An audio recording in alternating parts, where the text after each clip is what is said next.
19 ივნისს ევროპის საკანონმდებლო ორგანოში საქართველოს შესახებ კიდევ ერთხელ იმსჯელებენ.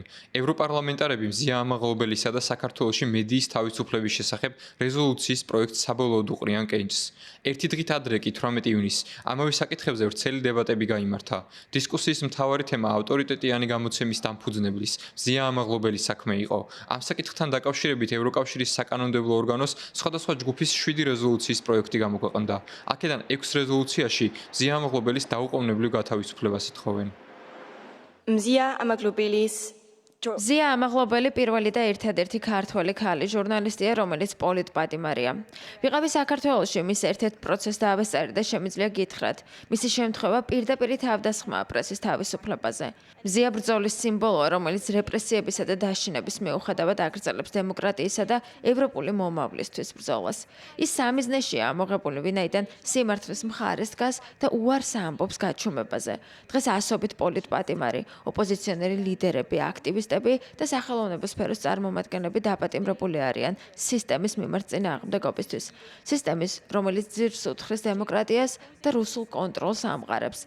ქართველი ხალხი ზუსტად იმ ღირებულებებისთვის იბრძვის, რომლებსაც ეს პარლამენტი წარმოადგენს: თავისუფლებას, ადამიანის უფლებებსა და კანონის უზენაესობას. მზიას მხარდაჭერა თავისუფალი და დემოკრატიული ევროპული საქართველოს მხარდაჭერას ნიშნავს და ჩვენ აქ მისი ქართველი ხალხის მხარდაჭერის გაუმჯობესება გვჭირდება. ქართული ოცნების მმართველობას ავტორიტარული რეჟიმი უწოდა ესპანელმა ევროპარლამენტარმა ნაჩო სანჩესმა. მან სიტყვით გამოსვლისას თქვა, რომ გარემტრის იდეა მსგავსი მმართველობებისთვის ერთ-ერთი ხელსაყრელი თემაა. მან ამის საილუსტრაციოდ საქართველოში ეგრეთ წოდებული deep state-ის შესახებ გახმოვანებული გზავნილები მოიყვანა. ყველაზე შემაშფოთებელი ავტორიტარული რეჟიმების მხრიდან არა მხოლოდ რეპრესიები, არამედ ის ქმედებები, თუ როგორ ეპყრობიან მოქალაქეებს, ბავშვებივით, არასრულწლოვნებივით.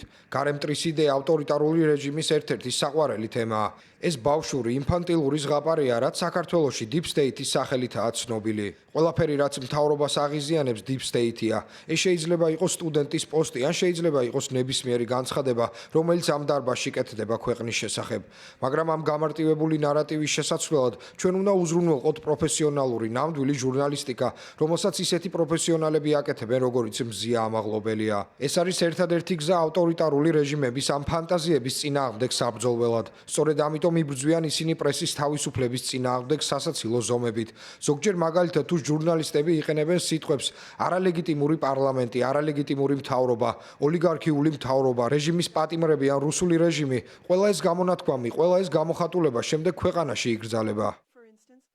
რეზოლუციათა უმრავლესობაში საუბარია საპროტესტო აქციებისას დაკავებულ პირებსა და იმ ოპოზიციონერ პოლიტიკოსებზე, რომლებიც ამჟამად პატიმრობაში არიან. აღნიშნულია ისიც, რომ კანონმდებლობა, რომელსაც ევროპარლამენტარების ნაწილი რეპრესიულს უწოდებს, შეუძლებს ხდის ქვეყნის ევროკავშირში გაწევრებას. ამჟამად ჩემი გამოსვლა არ შეეხება კრემლის მეგობრებს. ამ ყველაფერზე ჩვენ მიერ აქამდე მიღებულ რეზოლუციებშია საუბარი. ახლა უნდა ვისაუბროთ ჩვენზე, ევროკავშირზე. არ მესმის ევროპული საბჭოსი, წევრი ქვეყნებისა და უმაღლესი წარმომადგენლის ოფისის დუმილი. მზია ამაღლობელი და მისი მეგობრები იმსახურებენ პატივისცემასა და დახმარებას. რეჟიმის წინააღმდეგ სერიოზული სანქციებია საჭირო. რეჟიმზე ზეწოლა ყველა შესაძლო გზით უნდა დავიწყოთ და აღარ ვთხოვოთ მათ ევროკავშირის გზაზე დაბრუნება. ისინი არ დაბრუნდებიან, რადგან ეს რეჟიმი კრემლის ოცნებაა. მათ მოატყუეს თავიანთი ხალხი ევროკავშირისკენ სწრაფვაში. მოგვატყუეს ჩვენც ევროპარლამენტსა და ევროკავშირში. მხოლოდ ახალი და სამართლიანი არჩევნები დაეხმარება საქართველოს. ამისთვის ევროკავშირის პოლიტიკური ნებაა საჭირო. საქართველოში თითქმის აღარ არსებობს დამოუკიდებელი მედია. არის სპუტნიკის ტიპის პროპაგანდისტული ტელეარხები. არ მესმის რატომ არიან ისინი, ვინც ევროკავშირის მიმართ შხამს აფრქვევენ. ჯერ კიდევ აქტიური აქ, ევროპარლამენტში. უნდა ვიმოქმედოთ. ქართველი ხალხი მარტო არ უნდა დავტოვოთ. ევროპარლამენტარებს შორის იყვნენ ისინიც, რომლებმაც დასავლური ინსტიტუტების მიმართ კრიტიკული განცხადებები გააკეთეს. ასევე სიტყვით გამოსვლთა შორის იყვნენ ის დეპუტატებიც, რომლებმაც გაიმეორეს საქართველოს მმართველი პარტიის გზავნილები და აღნიშნეს, რომ კონკრეტულ ძალებს დასავლეთიდან საქართველოში არეულობის მოწყობა სურთ.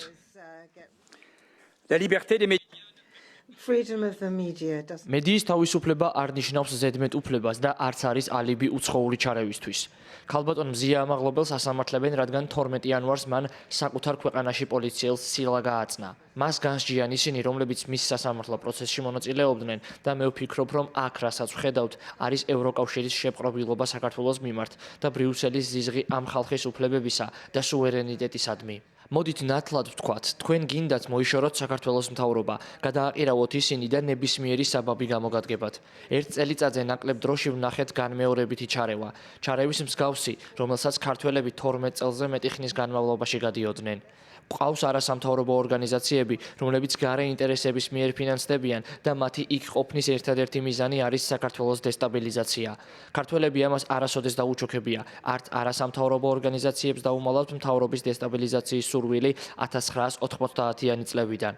ნახეთ ეს უზარმაზარი დაფინანსება მებრძოლი სტრუქტურების, რომლებიც ჟურნალისტიკისა და ადამიანის უფლებების ნიღაბს არიან ამოფარებული. ამან შეასუსტა ამ ქვეყნის ინსტიტუტები. ქართველებს არ სჭირდებათ არავის ჩარევა, არც მოსკოვის და არც ბრიუსელის. ჩეხი ევროპარლამენტარის აზრით კი, თუ ბრიუსელს მართლა ადარდებს ჟურნალისტების ბედი, საქართველოს ჯერ ევროკავშირში დაპატიმრებული ჟურნალისტების საკითხით უნდა დაინტერესდეს. President, colleagues, the European Parliament ევროპარლამენტი მხარს უჭერს სამოქალაქო აქტივისტს, რომელიც თავს დაესხა პოლიციელს და ახლა დაპატიმრებულია. თუ მართლა გაინტერესებთ სიტყვის თავისუფლება და დაპატიმრებული დამოუკიდებელი ჟურნალისტები, შეხედეთ რა ხდება ევროკავშირში. მაგალითად, დევიდ ბენდელსი გერმანიაში, რომელიც 7 თვით დააპატიმრეს მას შემდეგ, რაც მან გააზიარა მასალა, სადაც ყოფილი შინაგან საქმეთა მინისტრი ამბობს, რომ მას სძულს სიტყვის თავისუფლება. იუთუბერი შტეინი, რომელიც ციხეში 9 თვით გაუშვეს, მას არ უცემია პოლიციელი, უბრალოდ მხარს უჭერდა სიტყვის თავისუფლებას. გთხოვთ მხარი დაუჭირეთ ჟურნალისტებს და არა უცხოეთში მოქმედ არასამთავრობოებს, რომლებსაც მხოლოდ რეჟიმის შეცვლა სურთ. ევროპარლამენტის პლენარული სხდომა თბილისის დროით 11 საათზეა ჩანიშნული. სწორედ ამ სხდომაზე ეყრება კენჭი საქართველოს ხელისუფლების მიმართ კრიტიკული რეზოლუციის საბოლოო პროექტს.